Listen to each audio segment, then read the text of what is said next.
元 IBF WBO 暫定世界ライトフライ級元 IBF 世界フライ級王者元 WBO 世界バンタム級3階級制覇チャンピオンバイバイシティレイドフィリピンジョン・リエル・カシメロ20 wins. 18 of his 20 wins come by way of knockout. Ladies and gentlemen, from La Zona Norte, Tijuana, Baja California, Mexico, here is the hard-hitting and undefeated Sebastian Logan Hernandez. Hernandez hinamon si John Riel Casimero? May laban ba talaga o pahype lang? Mga kaboxing, usap-usapan ngayon ang naging hamon ni Hernandez kay Dating 3 Division World Champion John Riel Casimero. Matapang ang naging pahayag niya at tila gusto niyang makaharap si Casimero sa loob ng ring. Kung matutuloy ang laban na ito, siguradong magiging kapanapanabik. Kilala si Casimero sa kanyang lakas ng suntok, agresibong estilo at karanasan sa pinakamalalaking laban sa mundo. Marami na siyang napatunayang kaya niyang tapatan ang mga elite fighters. Samantala, para kay Hernandez, malaking pagkakataon ito para makilala pa ang kanyang pangalan.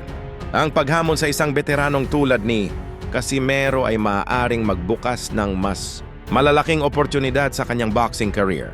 Pero ang tanong ng marami, tatanggapin ba ni Casimero ang hamon? Sa ngayon ay wala pang opisyal na anunsyo kung may negosasyon na o kung tuloy ang laban. Kaya nananatiling haka-haka pa lamang ang posibilidad ng kanilang paghaharap.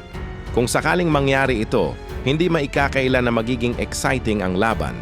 Isang veteranong knockout, artist laban sa isang challenger na gustong patunayan ang kanyang sarili. Kayo mga kaboxing, ano ang tingin ninyo? Kapag nagharap sina Hernandez at Casimero, sino ang mananalo? Makakakuha ba ng upset si Hernandez? O ipapakita ni Casimero na siya pa rin ang isa sa pinakamapanganib na Pilipinong boksingero? I-comment ang inyong prediction at huwag kalimutang i-like, i-share at i-subscribe para sa mas marami pang boxing updates. Bago magtapos ang video na ito, iaahin ko muna ito kung itong Casimero condition pinakita kontra Luis Nery, kaya niya ba pataubin din si Hernandez? どんどんネリが前に出てくる展開になるんじゃないでしょうかね。ご覧の通りネリはもうすでに中を取っています。ちょっとターンに関してはスリップかなという雰囲気はありましたけれども、もうネリはほぼポイント差関係なく倒しにいくというそういう感じです。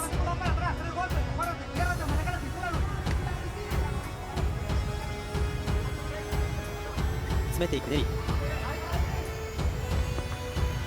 ネリのプレッシャーのかけ方は昴生さんどう見てますか？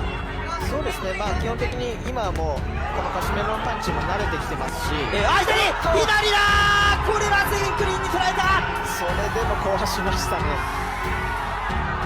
確信を持っていますジョン・リエル・カシメロノックアウト。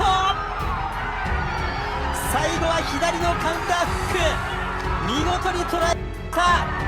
まさに復活の白星ジョン・リエル・カシメロ。オーバーウェイトのルイス・ネリをキャンバスに